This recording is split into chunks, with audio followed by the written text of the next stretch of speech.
How is your brother?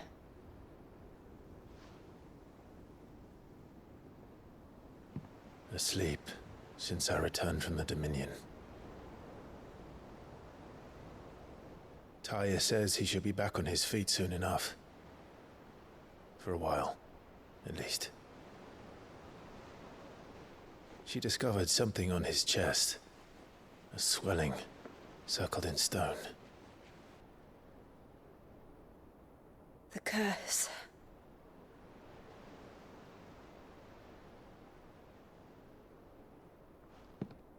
For every mountain we climb, another rises up to greet us, doesn't it?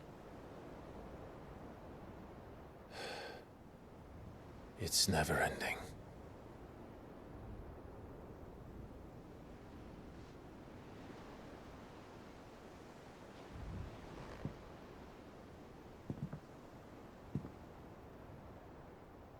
Even the sky seems to have grown tired of it all.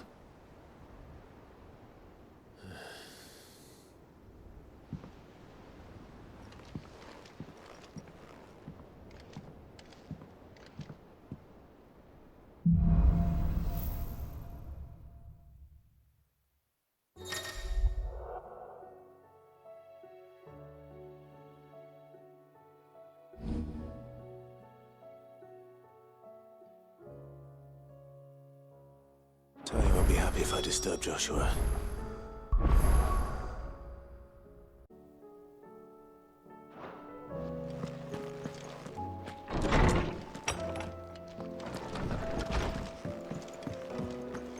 Did you see the pair that got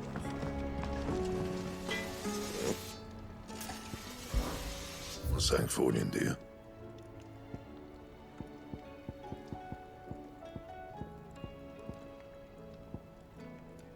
And?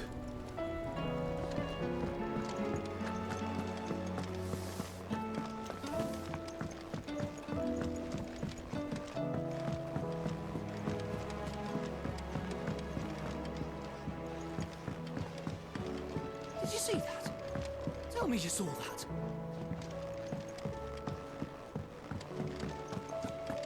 What do you make of them skies, then? Otto, how fares the realm? The realm? Oh, she's just fine. As long as you look past the fat storms out mother crystals and her skies are a roiling cesspit. And Gav? He's with your uncle in the Free Cities, helping Mid with her project. Sent an owl their way the moment the winds turned foul. Still waiting on a reply, though. Do you have any good news? Well, that depends on your definition of good. All right, fine. What do you suggest we do? Oh, no, I'm just a messenger. I'll leave the scheming to those more suited to the task. Could be that Lady Vivian and Old Tomes have their own thoughts on the current state of things. Could be that they don't. It certainly can't hurt to ask. I suppose not.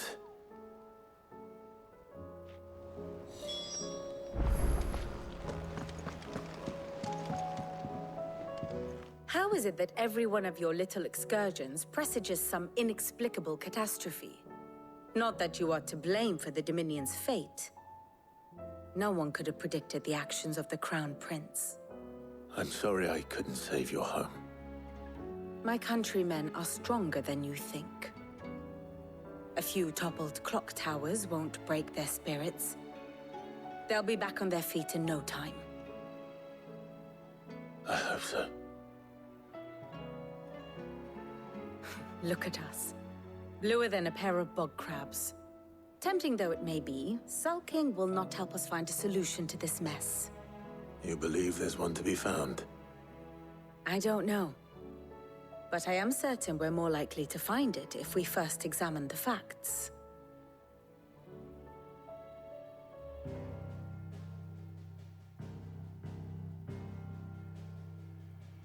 Beneath these darkened skies, fear and confusion reign over Valisthea.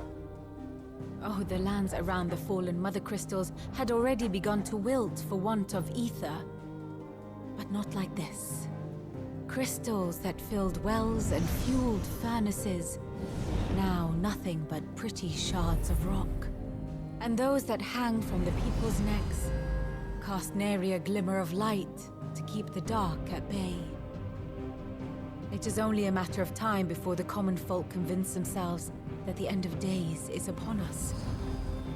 Yet I fear a swift end is more than we can hope for. While most of the world thirsts for ether, the remainder drowns in it, spawning Akashic in droves. And amidst the hordes of mindless beasts, with magics as like to fail as function, even the strongest nation would falter. Rosaria and the Iron Kingdom teeter on the brink of collapse, while the tragedy in Twinside has all but paralyzed the Holy Empire. Dalmekia fares little better.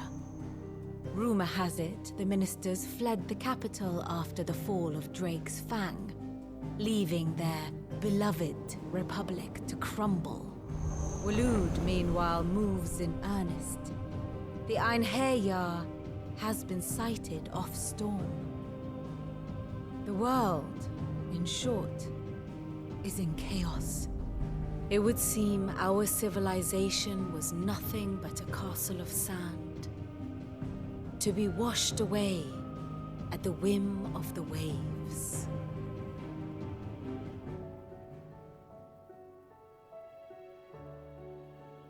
A castle of sand. Not my best flourish, but it seemed fitting. The reports I've received are considerably more blunt in their appraisal. Without the protection of their nations, it will fall to the people to defend themselves against those who would take what is theirs. Which is only ever going to end one way. Defending a farmhouse against a band of chocobo thieves is one thing, but pitchforks and palisades will do little to stall an army's advance. Should the King of Waloed deign to invade, there would be none to stop him. None but us.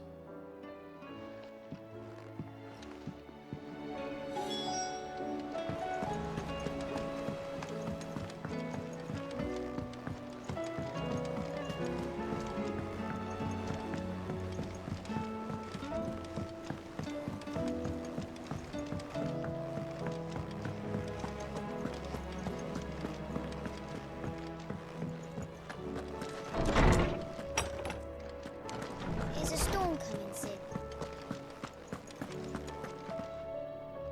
Let me guess. You're here about the skies. Is there anything you don't know, Lawsman? It doesn't take a court astrologer to augur the obvious.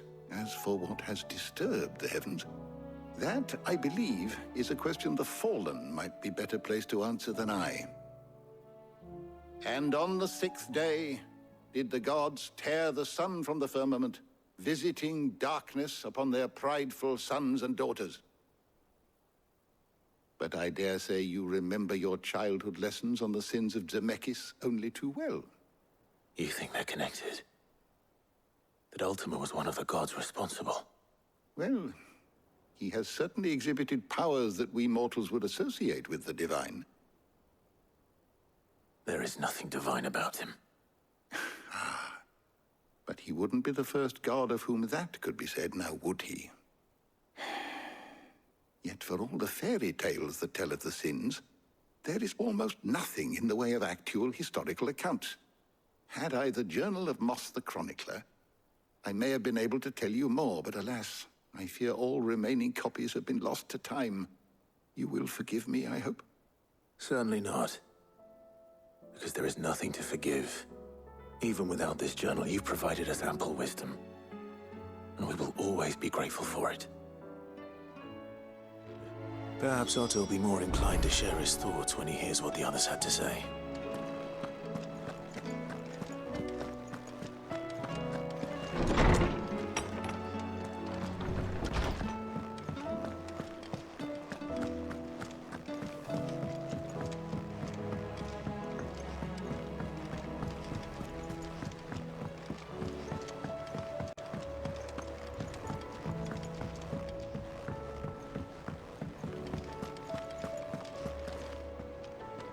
Clive, we have a problem.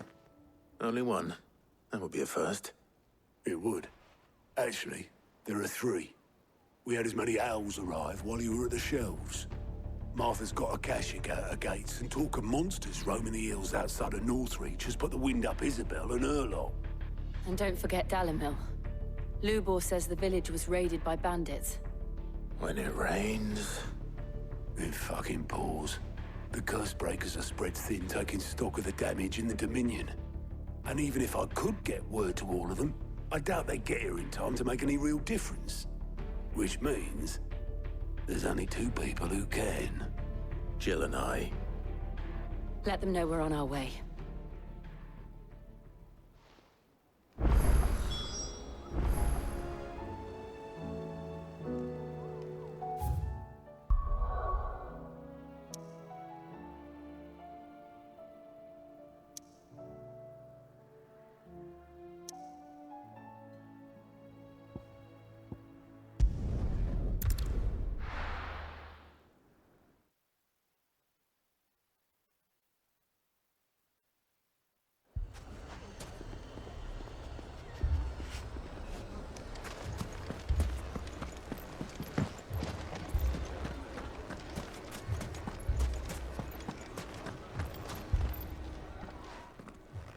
Sid! Your new companion appears much more formidable than your uncle. Should I be worried? You haven't been introduced. Jill. Clive has told me much about you. All lies, I'm sure. Your Stolas said that Dalimil has a bandit problem. Indeed. Although, you're a little late. They left with our food and guild days ago. Any idea where they went? The desert's a big place. Your guess is as good as mine. But the fact is, I have more immediate concerns. What did you say to me? What did you say? Ah, as if by magic. Let's just say we've yet to reach a consensus about how to solve Dalimil's little problem. And at this rate, it won't be the actions of the bandits which prove to be our undoing. It will be our own. I've tried reasoning with the dissenting parties, but even the Desert Hare has... Perhaps we could talk to them. What makes you think they'll listen to us? What makes you think they won't? She makes a fair point, Sid. And you won't have wasted much of your precious time if you fail. They're just across the courtyard.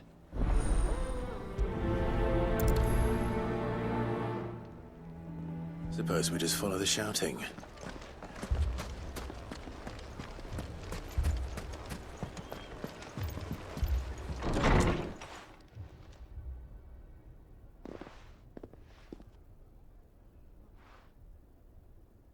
You wouldn't talk like that if it had been your men whose throats were slit. Blood for blood, it's the only way. We hire mercenaries and have them mount the bandits' heads on our walls as a lesson to the rest. And what happens when those mercenaries are slaughtered like your men? Are you going to hire more? We're better off using that coin to buy food and supplies. If we hire mercenaries, the only thing we're buying is the bandits' ire. And you cannot fill empty bellies with that. Do you hear me? But what happens when they come back? Maybe it'll be your throat that's slit. That's enough. Both of you. Any more of this and I'll throw you out myself. Come back when you're ready to talk like adults.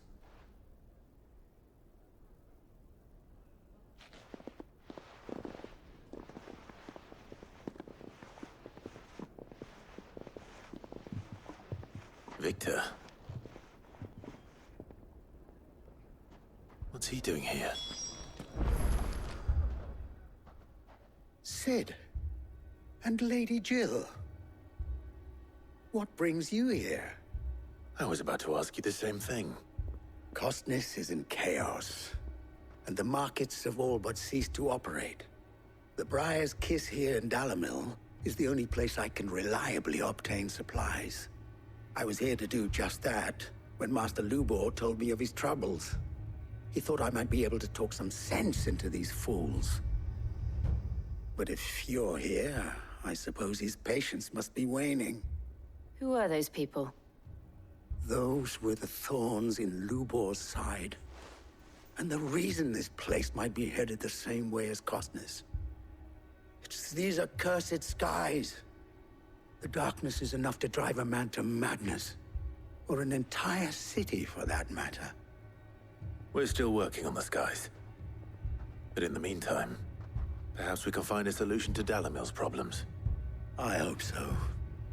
For all our sakes.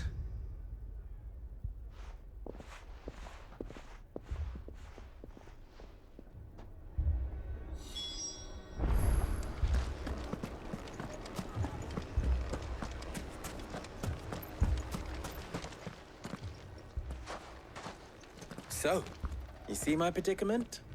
What I saw was a room full of people who were angry and afraid. And with good reason by the sound of it. But if left to smolder, that anger and fear could set the entire town alight. My thoughts exactly. What to do? Both sides wish to protect their homes and livelihoods, if only they could agree on how. But as long as they are divided, we are vulnerable. And if there's one thing bandits like, it's an easy target. What would Sid the Outlaw suggest? Well, if it were my namesake, he'd let them choose for themselves, and be on hand to pick up the pieces when it all went wrong. That sounds like a recipe for disaster. A recipe for disaster is precisely what it is. But perhaps that realization would be enough to make them question the ingredients. While it's plain neither Conrad nor Natalie will countenance the other's proposal, it may still be possible to make them doubt their own. Before presenting them with a third option. And that would be? To pool our resources and save the city ourselves. Why fight each other? When all that fear and anger can be directed at the bandits. It appears we have a plan of action. Victor, pay Conrad a visit. See if you can't convince him of his folly. I'll speak with Natalie. As you wish. Your faces are not well known in this town. That may prove useful. Don't worry, Victor and I will do most of the talking. You need only play along. Play along? What he means to say is yes.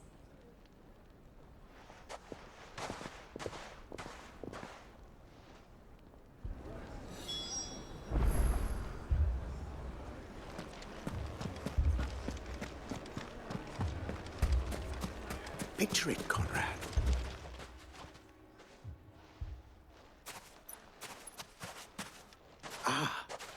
Here she is. The Lady of the Spear herself. Conrad, may I introduce you to Jane, commander of the Red Wings, the oldest mercenary guild in the Free Cities. A pleasure, my lady. The pleasure is all mine. As I told you, I summoned the commander here from Canver to inquire about a contract. Victor says you told him no. That there aren't any men left to hire. Is that true? True as the crystals cracked.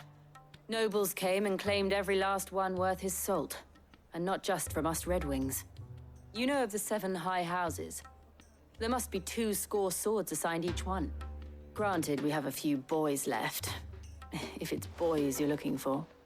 Well, Conrad, are you saying that Dalimil's finest cannot defend this town better than a gaggle of unblooded striplings? That a band of beardless youths could better avenge the deaths of your brave men than you yourselves? Absolutely not. We'll show those bastards who they're dealing with.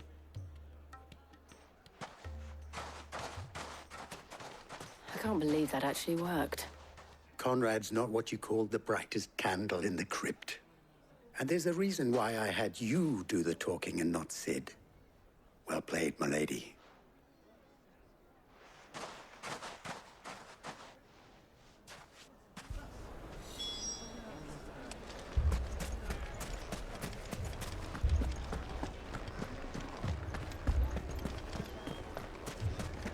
What a shop.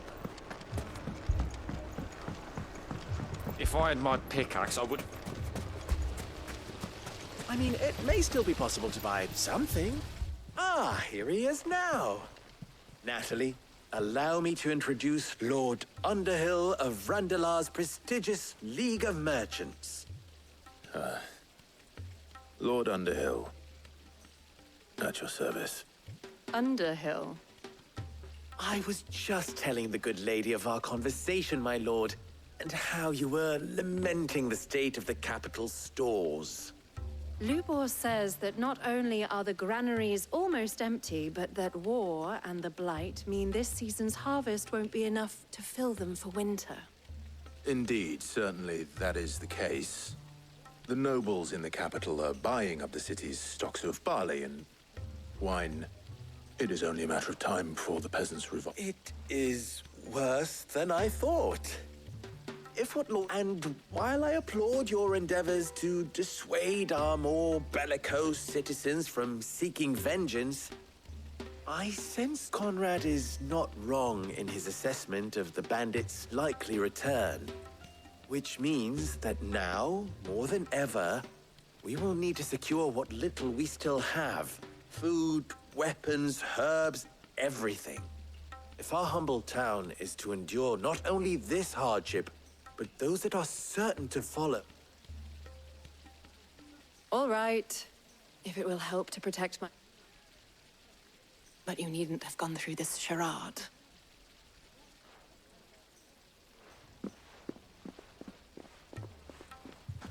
Thank you, Clive. Your performance was nothing if not workmanlike. She saw right through it. I didn't say it was good. Merely that it produced the desired effect. Now, my scouts should be returning short.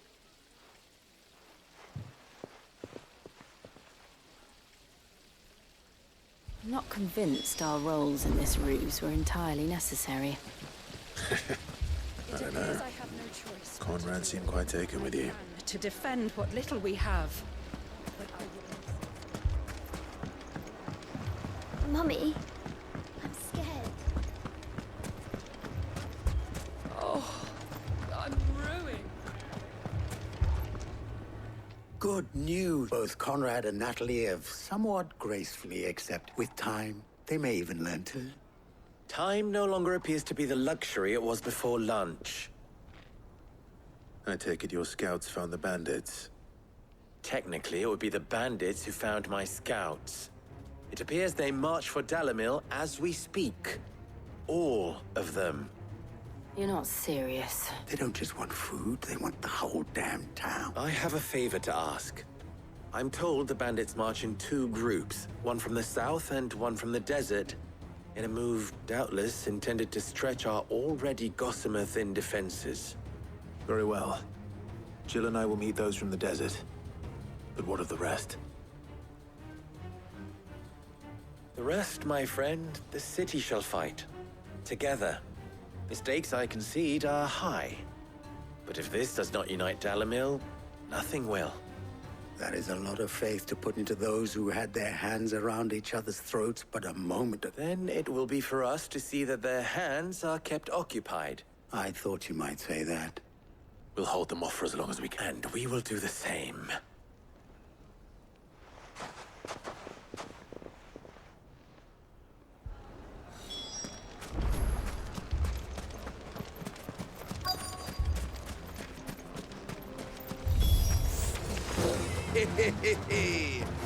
The women folk have come to welcome us.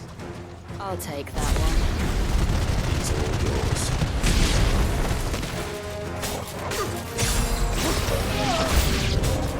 They mean to overwhelm us.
yet.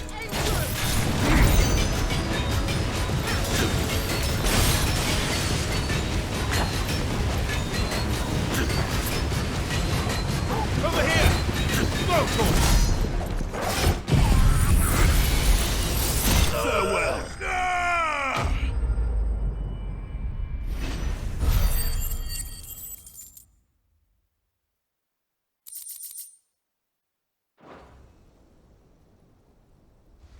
The townspeople. Could they have held out? I don't hear any fighting. What do you think? That we should hurry.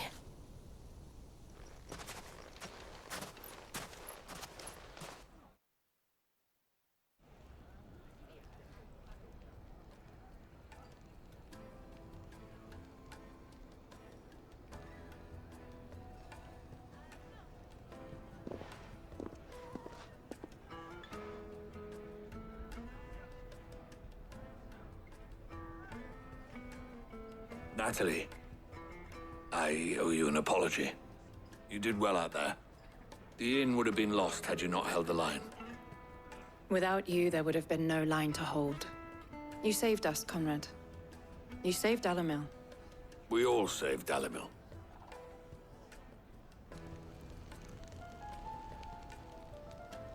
Conrad seems to have had a change of heart. I'd say they both have. I take it from your presence that our visitors from the desert won't be joining us either. Pity. The plan worked, Sid. Granted, it only took an army of bloodthirsty bandits at our gate. Calm now, Victor. Why quibble over the details? We are united, and that is all that matters. As for you, Sid, you fight considerably better than you act. I'll take that as a compliment.